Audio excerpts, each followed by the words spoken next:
Hello, welcome back to another fabulous channel. I'm Jay from J Booksware, and today we're talking everything spooky today. Today in particular is a recommendation video. I don't do these very often, so let me know if you guys want me to do more recommendations. That way I just don't have enough for the holiday season coming up. I really need to read more Christmas romances and stuff. So if you have any recommendations of that count, let me know in the comments. Also, please let the comments list be your own recommendation list. I want to make as many of these recommendations as possible. Make a short talking about my top 5 recommendations to read on Halloween. You can always fill that one with more lists of horror and spooky books as well. But that being said, let's go ahead and jump into this list, which ranges between really violent, triggering horror to maybe one or two things could be like really upsetting to you, but ultimately it's a bit more pleasing of a read. I think I have like 1 or 2 YAs in here as well, which should be pretty simple. And I also put some thrillers throughout this list. I'll tell you what categories they fall under and if you need to look up trigger warnings as well before recommending the book. First, we'll be talking about with Ninth House by Leigh Bardugo. Ninth House is a book I would recommend looking at the trigger. It does deal with some pretty graphic violence and also child abuse, so also drug abuse. So go in with caution. But that being said, Ninth House follows Alex Stern as she is recruited to become someone who is watching over the dark arts in Yale and the underground clubbings of Yale. Yeah, it's about her journey there. And interesting things are happening, characters are missing, and it's just a fun fucking time. But honestly, Ninth House is good. Okay, don't get me wrong. But Hellbent is like one of the best sequels I've ever read in my life. Cannot stop thinking about it. There's another sequel on here, another series I'm recommending, mostly because of that sequel. Ninth House is right up there, guys. Recommend it, and I recommend Hellbent even more. I think Hellbent would be a perfect Halloween read, whereas Ninth House I think would be a perfect October read. Then we have Bonfire by Kristen Ritter. This one I think has some graphic violence. It's been a while since I read it, but I do remember there being like parts towards the ending where I was like, oh, that was kind of shocking. I definitely would recommend Bonfire by Kristen Ritter, obviously. This one follows Abby Williams as she is going back to her hometown after 10 years, and she's going there to investigate an environmental thing. She's an environmental lawyer, and she ends up being brought up into this murder case, and it's about her journey there. This is much more of a thriller than it is a horror, but I would count as like thriller suspense. It kept me on the edge of the seat. I really liked Abby as a character, and I felt like overall I was very bustling with the whole way through, guessing who could be doing all these crimes. I felt very satisfied in the end, so would recommend Bonfire. I don't really know if I recommend it for a Halloween read, but it's a perfect fall read. Then our first Karen Slaughter on this list is The Good Daughter. I wanted to recommend The Good Daughter first, one, because I own it, but also two, it's not as graphic as the other one I'm going to recommend. This one I would definitely say is more of a thriller. It's a bit slower as well. If you really like character-driven pieces and characters that you truly do love, I love Charlie so much, and you'll like this one. I highly recommend looking at the triggers because there are some very graphic content in here. It's just like far in between, whereas the other book I'm recommending from Karen Slaughter is pretty much just directly in your face. It's like it's there, you can't back away from it, whereas this one you can take like 100 pages and then get back into it type of thing. So that's the reason, that's the big difference between the two that I'm gonna recommend. By the way, The Good Daughter follows the Quinn family. And 28 years ago, they were attacked and tried to be murdered, and now we're following the sisters 28 years later as they're basically solving the same exact crime. One of them is, I don't remember exactly what Charlie is, but or Charlotte, I guess. I call her Charlie because most people do. Oh, okay, she's a lawyer, and then her sister, Samantha, is a doctor. And so you're following both these characters, and it's a frightening time, and I highly recommend the story. I think it's really well paced, and I think everything is done very tastefully, if not graphically. And also, I felt like the ending was very satisfying, and there's a great novella that goes along with it if you're interested in novellas. The next one being The Only Good Indians. I would classify this as horror, supernatural horror at that. This follows a group of, this is very graphic. Also, huge triggers for animal violence. Anything normally with Stephen Graham Jones has a lot of animal violence in it, but this one has particularly a lot of animal violence. Very graphic on page. Honestly, this is one of those books that when I read it for the first time, I started it over. I got like 30 to 40% into it, and I was like, something's not working, let's start it over. I don't ever do that, but I did it, and I loved it, and this is everything. This was beautiful. Very spiritual. As well as a group of boys who end up murdering a doe very early on in their like childhood years, and then 10, you know how it goes. So many years later, they are being murdered, possibly by the same exact doe. And it's beautifully written, very well done. Like I said, the writing here is just so good. And I have another Stephen Graham Jones that I like better than this, which I didn't really think this could ever be topped, and I think I found one that did. So we'll talk about here in a little bit. We have another one called Ring Shout. This one is very hard, and I always have a hard time like describing it. This one I think would probably go on the lines of like, it's definitely a horror. I mean, people are recommending it in the horror category, so we'll put it with the horror as well. It's more like a sci-fi horror in a way. I only say this because it takes place a historical sci-fi type of thing. It takes place in the time of Jim Crow. We follow our main character who is blessed with a sword who can kill all of these Ku Klux Klan's demons. So essentially they went and saw, what is that movie called? I never can remember what the movie's called. It's so important. They went and saw a movie that's very influential, especially at the time, and they turned into actual demons that are hunting people, hunting black people and killing them. And so essentially that's what this book is about, is her getting her revenge and things. It's very short, very quick read, highly recommend, very fun, very fast paced, very different from everything else on this list. I think most people can handle this book just fine, in my opinion. Obviously for all these books, there could be something in here that I'm forgetting or something that maybe is not triggering to me or even on the broad spectrum of triggers, but could be for you. So I would recommend for all the ones involved to look up, obviously. Then we have Come Closer by Sarah Gran. This is from like 2003. I read this through a Books and Lala recommendation, and this one was very interesting. Another short horror. I definitely would count as horror. It's about a girl who believes that she is possessed, and it's about her experience in this cycle. It fucked with my mind. It fucked with my mind so bad, and the ending is so good. I can't really say much about it, but I would highly recommend, especially possession horror. It's like your shit. This is the way to go. This is it. This is the way. Another one that's very similar to this, much more graphic in my opinion, is like The Desperation of Filth or something. I'll pull up the cover on the screen as well. That one alone, also very haunting, very beautiful, but also very similar vibes and also really well done. So I recommend both of those. Probably not as a double read, but I would recommend both of them for sure. Then we have the book I will be reading on Halloween. I'm so excited for my first year tradition of reading it. I read it last year during my 13 Days of Horror, 13 Days of Halloween, and I knew for a fact I wanted to read it on Halloween this year, and that is Clowns in a Cornfield by Adam Chase. I'm pretty sure he has a new one coming out, which I'm so excited about. I'm hoping that there will be a third, because there is a second one called The Return the Clown or something along those lines. I didn't love the second one as much as the first one. The first one I'd recommend for Scream fans. It was so Scream coded. It was beautiful.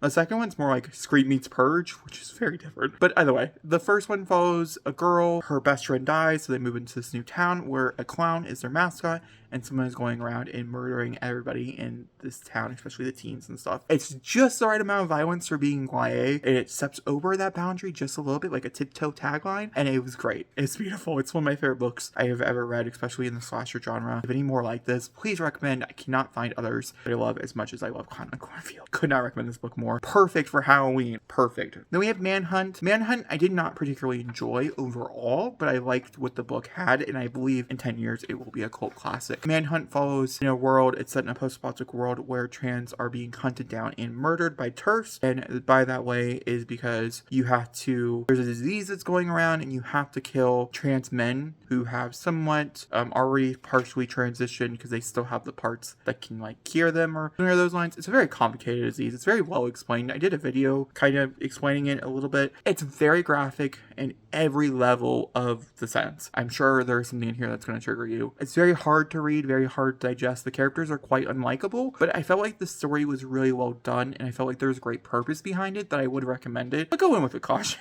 Like, figure out where your level is, and maybe this is not it, but I would recommend. The next one is My Heart is a Chainsaw by Stephen Graham Jones. Now, I loved My Heart is a Chainsaw. I didn't love it as much as I thought. I mean, I think my review for it was, wow, that fucked me up or something like that, because it truly did. This is a very hardcore, slow burn slasher. True and true. Like, to the point where I was reading it, I was like, is this a slasher? And then I texted a friend who had read it, and they're like, yeah, it's a slasher, just not there yet. And I was like, okay, I'm holding. And I'm happy I held out. It definitely does deliver. I'm not going to really talk about how it delivers. This one follows our main character. She is in high school, and she wants to live in a slasher so bad. So bad that she feels like she is the reason why there is a slasher going on outside her door. So much so that she is picking the people in the slashers she believes are the final girls. The whole 9 yards. The things that make up a slasher film. And she has done papers and papers, and so you get to read all these papers about different slasher films throughout the generations. And I found several that I watch every year now through this book. It was such a well-made book in that regard. But the sequel, I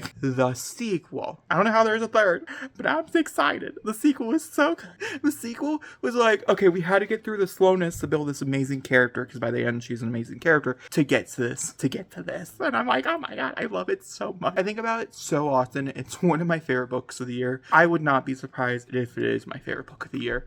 So good that I can't remember what it's called. Don't Fear the Reaper. Absolutely fucking amazing. Moving on, we have Nothing But Blackened Teeth by Cassandra Claw. I will say this is a very decisive book. I think I'm the only person in the world that likes it. So if you don't like it, don't blame me. Most people don't, but I'm going to recommend it anyways. This one is a novella, once again. I think it's like 113 pages. And my favorite thing about this book, before I tell you what's about, is the fact that the writing is so lyrical and violent. So you're like, this is so pretty. I can't be mad at you for disturbing me so horribly. So like that was like my favorite aspect. A lot of people don't like the characters. A lot of people don't even like really the plot. I like both. I thought they were both good. And I also heard some people dissing the writing, and I just don't understand that. Like, I feel like you can have objective opinions about the plot or the characters or whatever, but for my opinion, the writing is perfect. No one can touch it. Not even Cassandra Claw, because I've read every single thing else by this lady. Nothing has come close to beating it. Nothing at all. By the way, Nothing But Blackened Teeth follows a wedding party. They end up going off into Japan, and they go into this haunted house for, it's like a bachelorette party or the recital or something on those lines, because that's where the bride wants to be, and they are slowly murdered by a ghost and so forth and so forth. I also recommend her newest one, The Salt Grows Heavy. I also would recommend. I'm recommending this one for a little bit of different audience. This follows a mermaid who is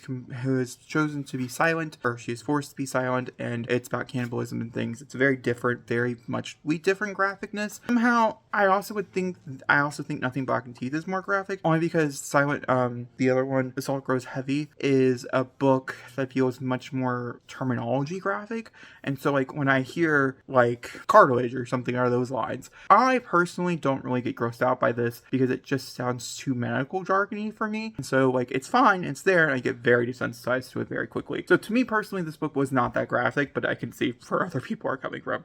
So go into that one with caution, but I would recommend both. That one, like I said, is a mermaid tale. Then we have one that is probably the most triggering book on this list, but I would highly recommend, and that is Pretty Girls by Karen Slaughter. Pretty Girls is an extremely controversial read. Some people think it goes too far. I'm also in the camp where now that I've gotten older, I also do think it maybe gone too far, but that little life right there is my favorite book of all time. So like, who am I to judge? That's all I gotta say on the matter, okay? Who am I to judge? But with that being said, Pretty Girls follows another family. So essentially we follow a range of sisters, and the one is married, and her husband ends up dying in a freak accident, and she ends up finding a computer with some very incriminating tapes on it, and she starts to investigate who her husband truly was, because she believes the man that she knew was not actually the man that she married. And so it's that whole description. But my god, look up the triggers. This goes in such really fucked up, very graphic, all on page type of experience. I don't think I'll ever read it again, but I'm happy that I did. It truly felt like something that I should have read and something that I needed to read. So I think this is essential like thriller/horror. I can't really figure out where to place this because the graphic nature of the book wants me to put it in horror, but the actual story itself and what I think most people place it as was a thriller. I'd love to know where your discussion is on the matter because I don't really know. And then we also have Benny Rose, the Cannibal King. This is a brand new book I read over all this year. This is another shorter one, so I do like throwing out some shorter ones in there. I personally like horror really short, and so maybe you do too, so this is another good recommendation. This one is by Haley Piper. I'm planning on reading more Haley Piper this month just because I think she is cracking this genre down so well. This one follows a group of girls, they're teenagers, and they end up going in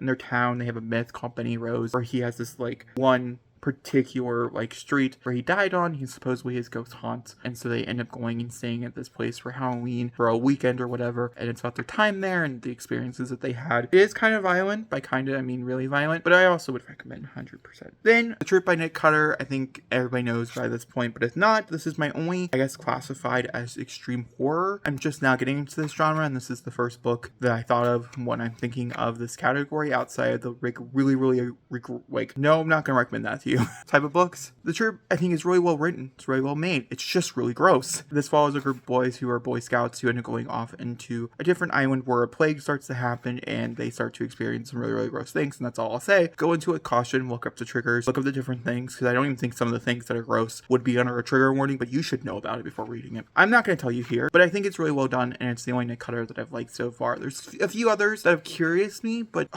The Deep really like destroyed my love for like this author, I guess. So maybe I need to read this again. I don't know if I can do it. Can you read The Troop twice? I'm sure there's people out there who can. All right, the last three that we're going to talk about on this list are all three books I personally don't think are as bad. I'm sure some people out there would disagree with me, but these ones are more of like thrillers or comedy horror, okay? That's kind of where I'm at here. So the first one being He Started It by Samantha Downing. I had to put Samantha Downing on this list, as you guys know, and the only one that I can really think of that is like a fast-paced, you can read in one sitting, is He Started It. This is my favorite one. It's the most oddball one out of her collection. It's not a domestic thriller. I don't even know what to categorize this as. This is a family road trip from hell, is what I was told, and that's what I'm going to tell you. This family, their grandpa ends up dying, and they went on a road trip when they were younger that was truly horrible. In order to get the money at the end, they also have to go on this road trip again as adults. I will say this much, as a very unsatisfying ending for a lot of people. I really liked it, but a lot of people hate it, so go inside knowing that. I know some people don't like knowing those things, but also I feel like if I'm giving you a recommendation, I should tell you how I recommend it to my friends, and I tell my friends that it has an unsatisfying ending. I think the journey is worth it, in my opinion.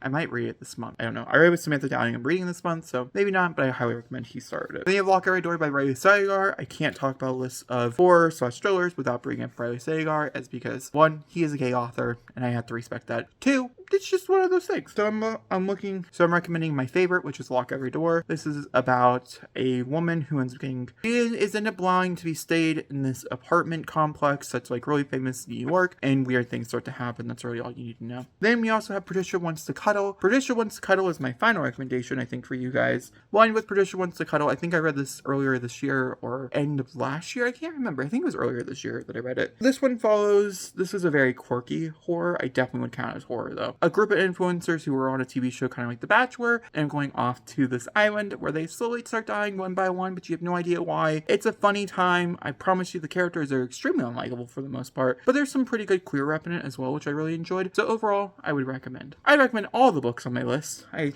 pretty sure I gave you over 20, but I don't know. And that being said, I hope you guys enjoyed. Once again, if you have any recommendations, please let me know in the comments down below. Over this week, I'll be posting a short over here on YouTube and on TikTok of people hopefully combining a list of horror/thriller novels that they just absolutely adore. So people who need recommendations right away, they can go to that video and or this video or that TikTok to find them. That's my goal for that one. So yeah, with that being said, I'll talk to you all next time. Thanks for watching and goodbye.